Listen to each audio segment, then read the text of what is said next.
ভারত মহাসাগরের ঠিক মাঝখানে এই দ্বীপটির নাম ট্রমেলিন আইল্যান্ড। এটা এতটাই বালুময় ছিল যে এটাকে বলা যায় সমুদ্রের মরুভূমি। 1761 সালে প্রায় 100 জন ক্রীতদাসকে ধরে এনে এই দ্বীপটিতে ফেলে রাখা হয়। কি হয়েছিল তাদের সাথে? তারা কি সমুদ্রের মাঝখানে একা একা দ্বীপটিতে টিকে থাকতে পেরেছিল, নাকি উধাও হয়ে গিয়েছিল? চলুন পৃথিবীর ইতিহাসের অন্যতম এই ভয়ঙ্কর ঘটনা আজ জানা যাক। হৃদয় বিদারক এই ঘটনার জন্ম হয় 1761 সালের শুরুর দিকে। সেই সময়টাতে আমেরিকায় কৃষ্ণাঙ্গদের অনেক ছোট চোখে দেখা হতো। বলা চলে তাদেরকে কোনো মানুষ হিসেবেই গণ্য করা হতো না, আর সেজন্যই সাদা চামড়ার মানুষেরা তাদেরকে দাস হিসাবে বিক্রি করে দিত। তখন অবশ্য ফ্রান্সের দাস কেনাবেচা নিষিদ্ধ ছিল। তো সেই সময়ে 32 জন সদস্যের ফ্রান্সে এক জাহাজ মাদাগাস্কার থেকে মরিশাস দ্বীপে যাচ্ছিল। তখন এই দ্বীপ দুটি ফ্রান্স কলোনির অধীনে ছিল। ফ্রান্সের বিভিন্ন ব্যবসায়ী আর কোম্পানি সেই সময় মাদাগাস্কার দ্বীপ আর মরিশাস দ্বীপের মধ্যে পণ্য আনা নেওয়া করত। কিন্তু সেই সময়ে ফ্রান্সে কোনো রকম দাস কেনাবেচা সম্পূর্ণ নিষিদ্ধ ছিল। কিন্তু এত নিষেধাজ্ঞার পরেও অনেক ফ্রেঞ্চ আদম ব্যবসায়ীরা সমুদ্রপথে লুকিয়ে দাস কেনাবেচা করত।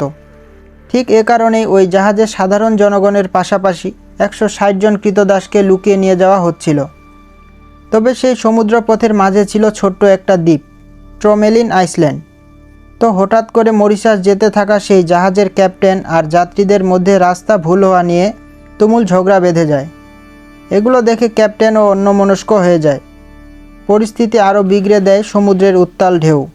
রাতের বেলায় গভীর অন্ধকার থাকার কারণে সামনের কোনো কিছুই দেখা যাচ্ছিল না।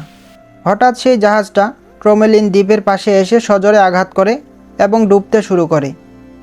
বেশিরভাগ যাত্রী আর কিছু ক্রীতদাস বের হয়ে আসতে পারলেও অনেকেই সেই জাহাজের সাথে ডুবে মারা যায়, আর বাকিরা ট্রমেলিন দ্বীপে উঠে আশ্রয় নেয়। এদের মধ্যে 80 জন ক্রীতদাস এবং বাকি সব সাধারণ যাত্রী ও জাহাজের ক্যাপ্টেন ছিল। তাদের মধ্যে অনেকেই ডুবতে থাকা জাহাজ থেকে বেশ কিছু খাবার এবং সরঞ্জাম উদ্ধার করেছিল। আর দুঃখজনকভাবে এই খাবার বিতরণ করা নিয়ে কিছু সমস্যা দেখা দেয়। লোকজনের মধ্যে তীব্র উত্তেজনা ছড়াতে শুরু করে। এটা সমাধানের জন্য ওয়ার্নি নামক এক ব্যক্তি ক্যাপ্টেনকে অবশ্য সাহায্যও করেছিল। ফলে লোকজনের অবস্থা আরও বেশি খারাপ হতে শুরু করে। কিন্তু তারপরেও সেই ওয়ার্নি নামক ব্যক্তি দ্বীপে থাকা সব কাঠ একত্রে করে একটা ছোট জাহাজ বানানোর সিদ্ধান্ত নেয়, যাতে করে তারা এই দ্বীপ ছেড়ে বেরোতে পারে। অবশেষে তারা একটা জাহাজ বানাতে সক্ষমও হয়। কিন্তু জাহাজটা বানানো হলেও প্রথমে এতে আহরণ করে ফ্রান্সের সব সাদা চামড়ার নাগরিকরা। সেই জাহাজের ধারণ ক্ষমতা ছিল মাত্র 122 জন, আর তাই দ্বীপে আরও বাকি ছিল প্রায় 80 জন। তারা সবাই ছিল সাদা চামড়াদের ক্রীতদাস। তবে ওয়ার্নি তাদের জন্য একটা উদ্ধারকারী জাহাজ পাঠানোর ওয়াদা করে মরিশাসের উদ্দেশ্যে রওনা হয়। অবশেষে 4 দিন পর জাহাজটা মরিশাস শহরে এসে পৌঁছায়। এসেই ওয়ার্নি আর জাহাজের ক্যাপ্টেন গভর্নরের সাথে দেখা করে। তারা স্থানীয় গভর্নরকে ট্রমেলিন দ্বীপের এই করুণ অবস্থার কথা জানায়, আর তাকে বলে একটা উদ্ধারকারী জাহাজ পাঠাতে। কিন্তু গভর্নর তাতে অস্বীকৃতি জানায়, কারণ ক্যাপ্টেন আর ওয়ার্নি আইনের বিরোধিতা করে ক্রীতদাস জাহাজে এনেছিল। তাছাড়াও সেই সময় ফ্রান্স আর ব্রিটেনের মধ্যে 7 বছর ধরে যুদ্ধ চলছিল। ফলে ফ্রান্সের অর্থনৈতিক অবস্থা অনেকটাই ভেঙে পড়েছিল, যার কারণে বারবার অনুরোধ করার পরেও তারা কোনো রকম জাহাজ পাঠায়নি। অবশেষে যুদ্ধ শেষ হলে ফ্রান্সের সরকার সিদ্ধান্ত নেয় ট্রমেলিন দ্বীপে আটকে পড়া মানুষদের উদ্ধারের জন্য তারা একটা জাহাজ পাঠাবে। শেষমেশ 1775 সালে ট্রমেলিন দ্বীপে 2টো জাহাজ পাঠানো হয়। সেই জাহাজের একটা ছিল আটকে থাকা মানুষদের উদ্ধার করার জন্য, আর আরেকটা পাঠানো হয় তারা কেমন আছে সেটা দেখার জন্য। প্রথমে যে জাহাজটি পাঠানো হয়েছিল আটকে থাকা লোকদের অবস্থা জানার জন্য, সেই জাহাজটি এসে জানায় তারা এখনও বেঁচে আছে।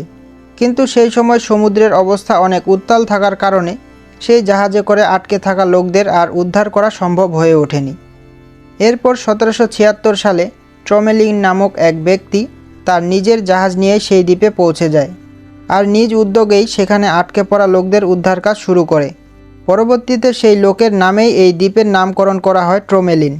দুর্ভাগ্যজনকভাবে এতদিন পরে যখন তিনি সেখানে এসে পৌঁছান, তখন সেখানকার 80 জন মানুষের মধ্যে মাত্র 8 জনই বেঁচে ছিল।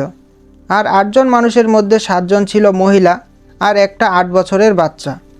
ট্রমেলিন সহ তার দলের সবাই এটা ভেবে অবাক হচ্ছিল যে এই 8 জন কীভাবে 15 বছর ধরে এই নির্জন দ্বীপে একা বেঁচে ছিল?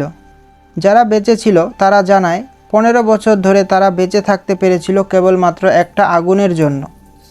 অবিশ্বাস্যভাবে 15 বছর ধরে তারা একটানা একটা আগুন জ্বালিয়ে রেখেছিল। তারা কখনোই সেই আগুনকে নিভতে দেয়নি। আর এই আগুনই তাদেরকে এত বছর ধরে লড়াই করে টিকে থাকার সাহস জুগিয়েছিল। তারা বিভিন্ন প্রতিকূল পরিবেশ, ঝড় বৃষ্টির মধ্যেও সেই আগুনকে কখনো নিভতে দেয়নি।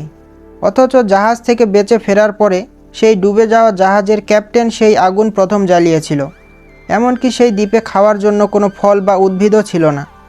সেখানে 80 জন কৃতদাস তাদের খাবারের ব্যবস্থা করেছিল সমুদ্র থেকে। তারা প্রথমে সমুদ্র থেকে কাঁকড়া আর মাছ শিকার করত, তারপর সেগুলোকে সেই আগুনে পুড়িয়ে খেয়ে ফেলত। তবে 2006 সালে একজন লেখক রিসার্চ করার জন্য সেই দ্বীপে গিয়ে পৌঁছায়। তিনি সেখানে গিয়ে একটি 5 মিটার গভীর একটি কূপ দেখতে পান, আর তার পাশেই দেখতে পান বালু এবং পাথর দিয়ে বানানো ছোট্ট একটি ঘর। সেই ঘরে ছিল বাঁশের তৈরি কিছুটা প্লেট আকৃতির পাত্র আর পাথর দিয়ে বানানো ছুরির মতো কিছু বস্তু। দ্বীপে আটকা পড়া সেই কৃতদাসেরা একটা সময় বিশ্বাসও করে নিয়েছিল তাদের উদ্ধার করার জন্য হয়তো আর কেউ এখানে জাহাজ নিয়ে আসবেন না। তাই তারা ট্রমেলিন দ্বীপকে নিজের ঘর বানিয়েছিল। তবে তাদের করুণ এই ইতিহাস পৃথিবীবাসী এখনও মনে রেখেছে।